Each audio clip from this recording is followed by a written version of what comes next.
Good evening and welcome to the West London Premier League round two fixtures and welcome on a it's like bipolar weather this week. So hopefully we get good weather tomorrow and with fingers crossed that everything goes well. We do start this week by introducing the under sevens, eights, nines and tens into the league this year and we cannot wait for this one because again at the young ages, you get a lot of players that play for pre-academies, a lot of players that I want to go into that next level before they get to 9 years old. So it's going to be really interesting what types of players that do turn up on the weekend because clubs who have players that don't play for pre-academies end up doing really well.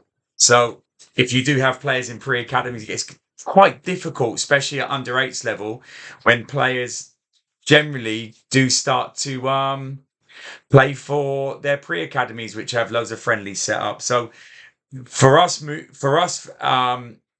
want the best players in the league, but we do not want to disrupt those players that are looking to that next level as well. So for us, the sevens and eights group to deal with because of the pre-academy system. So we tried to change the morning. It's very unpredictable, but that's how well. That's how we're trying to work together with some of these clubs. Not all of them. Some of them don't want to work with us, and some do. And the ones that do, we will work with them. So, following on from last week, we are at the Cranford. The dome is not open. I don't know when it's going to be open. It's been an absolute nightmare from start to finish, to be honest with you. It has been as bad as my house getting rebuilt 2 years in a row. I don't know, just don't marry someone that wants to rebuild the house every single year because you just end up living on a building site your whole life. We have some really cool stuff going on tomorrow. We've got the Wheel of Fortune. So if a player gets Player of the Day, he gets to spin the Wheel of Fortune to try and win something, or he's got to do a forfeit. So that's going to be really fun tomorrow. We have E&G coffee. So we've invested into a coffee machine, proper coffee. So people who are wanting a coffee or a tea, you're going to be having E&G coffee from now on. So we start tomorrow at 9 o'clock with the under sevens. And the teams we have in the A Academy versus Premier Football Surrey. We have Southall versus Skill Zone. We have FPF versus We Make Footballers. We have Virtue versus Loud Ballers. And in the under eights, we have ABC Kicks versus the Academy Player. London Futsal Stars versus Virtue. We have Hazen Yedin versus my eyesight, Sundon Park. And last but not least, we have Loud Ballers versus Skill Zone. Some amazing, well-established teams in there. And like I said, you are not going to know who the strongest teams are. And there's two variables that come from the sevens and eights, which is oh my lagging really bad. Hold on a minute. Let me just see. Hold on. Someone just messaged saying I'm lagging really bad. Let me just mute this.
I've looked at my frame rates and they seem to be bit skewed. So if anyone's listening and you can't hear me properly, just message me, and I'm going to try and fix it again because yeah, it's not looking great tonight. I'm on like one red bar. So if anyone is watching, just please message. And I've looked at my frame rates and they seem to be skewed. Okay, well, we're going to try and do our best with this now. I'm streaming is definitely new to me, and I'm going to have a lot of teething problems in this. So, like I said before, the sevens and eights, it's very unpredictable. Players, so coaches are really and players, and try and find players who are not within the academy system to try and beef them up throughout the season, and it is very difficult because you do have good players. Um, and they are going through that transition of being signed, it really is important that these players develop in their own environment, but they do want the opportunities to play for academies. So it's a catch-22 situation, but there should be a balance between playing and that pressure of getting signed. So very unpredictable. We've got some really strong teams there as well. We have FPF, we have Skill Zone, we have Tap, Virtue, Pro Icon, Hazen Yedid, Loud Ballers. Some really strong teams here.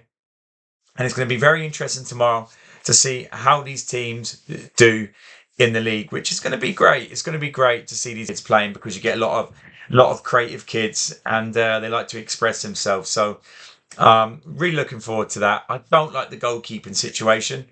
There's not enough goalkeepers, so like most teams have got to like scrimp and scrape for goalies the best way they can.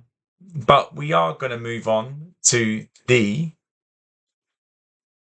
under nines and under tens.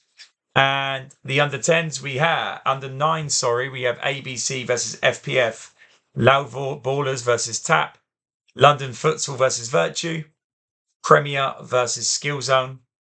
And in the under 10s, we have ABC versus Virtue. We have a derby, which is great.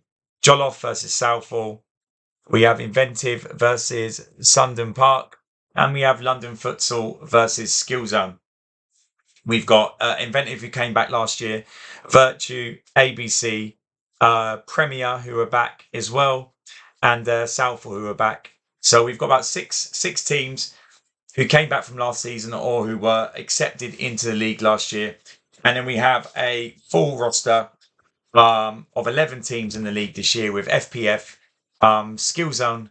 Who else we got? Skill Zone, Loud Ballers, London Futsal in again this year.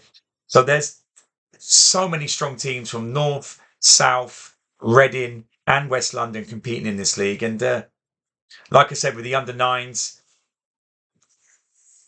Premier don't have the strongest squad this year. Premier don't have the strongest squad this year. But I do feel the favourites to win that are the academy player. They've set themselves up really well this year. And I think they're going to do very well in the league based on the squad that they have. In the under 10s, following on from last year, who were the champions last year? I can't actually remember. Oh, it's Premier Football Surrey, who were the champions last year. And I probably would say Skill Zone will give them a run for their money. ABC Virtue will be interesting to see what type of squads they've got tomorrow. Sundon with their squad.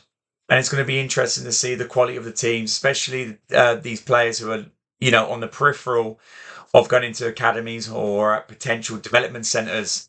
It's going to be interesting to see how good these players are tomorrow because we had a good crop of under 10s last season and about 3 players from the league got signed to Cat 1 academies and Cat 1 and Cat 2 academies. So that's excellent news for us. And following on from that, we have the under 11s. We have 24 versus Tap. We have 24 versus Tap Elite. We have ABC versus Youngs FC. We have FPF versus the Academy Player. Premier Football Side versus Skill Zone. Skillzone Blue, and then we have Southall versus Skillzone, first versus third from last year. And we will be at Norfolk for these games. And the first week did not disappoint. And the teams are very even in terms of the quality of the teams. And there's some really good players on show as well. But what we did find from the under 11s last year was that a lot of goals are being scored from outside of the box, not inside of the box. So there's food for thought there for teams who are playing in the West London Premier League. Is that when you do transition to those under 11s pitches, the goals are bigger and there's more opportunity to score goals. It's lagging. Damn. Okay, it's lagging. My reception is absolutely shocking tonight. Let me see if I can log in and log out again. Give me 2 secs.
Let me just turn my mic on. I don't have a clue what's going on tonight. These streaming things are really difficult, and I need a bit of time to get used to it. So don't judge me too much. The games tomorrow that I'm looking forward to the most is the 9s and 10s, but just because these players haven't signed, they are purebred grassroots players, and I'll be really interested to see how these teams get on tomorrow. And you can follow all the action via Instagram tomorrow. We've got VO set up as well. We're going to give you updates throughout the day on how the teams are getting on, and we're really looking forward to a really high level football matches tomorrow. And again, who cares about the Premier League when you've got the West London Premier League? Now, for everyone who is watching, we're going to be doing a score predictor. If I can get it up. There we go. Our score predictor. If you can guess every team correct and the score, we're giving away £100 for a player or a parent. So on here, if you can predict these scores right, and all you have to do is go to the chat. I'm going to put the... 2 seconds. I'm going to put the link in to the chat group. And if you want to do that, you can screenshot your score predictions for tomorrow. And if you get it right, you win £100. Okay. And if you don't win, we're going to increase it by £20 every week and try and find a winner. See you bright and early, John. I will see you bright and early, mate. It's going to be a good day tomorrow. It's going to be good fun. It's going to be good to see old faces there as well. So it's going to be good. And if you are thinking about coming down tomorrow and you are a scout or a person who just loves football, make your way down to Cranford tomorrow for the under 7s, 8s, 9s and 10s. Then make your way up to Norfolk for the under 11s. Okay, guys. But if you want to do the score predictor, do the score predictor to my right hand side. We're picking on the under 9s tomorrow. Pick and predict the winners and the actual score for a chance to win £100. And if no one wins it, we're going to add £25 per week to the draw until we have a winner, which is going to be really interesting. It's going to be good fun as well. So let's have a look. Hopefully I'm working well. I'm going to go because my streaming is just absolutely horrendous tonight. And I'll be seeing everyone tomorrow nice and bright and early. Do not be late for your games. You know what happens at E&G when you're late for your games. we start the game without you. So try not to be late. It's 9 o'clock on the dot. We start. Make sure you're there. Make sure you're tuning in. It's going to be a lot of fun, a lot of entertainment tomorrow, and we've just revamped the place really, and I'm really proud of what we've produced. We're really proud of what we produced for the kids in the local area, and this is not easy to run a league of this magnitude. The amount of effort and investment that goes into it compared to other leagues is second to none. The investment into the entertainment, the website, the live streaming, everything that we do is for the kids. So the kids can enjoy and experience what it's like to be a professional football player. On that note, I am going to leave early tonight, which I'm a bit gutted about. My reception at the bottom is saying red all the time, and we really can't be doing no stream on red. So if it is lagging,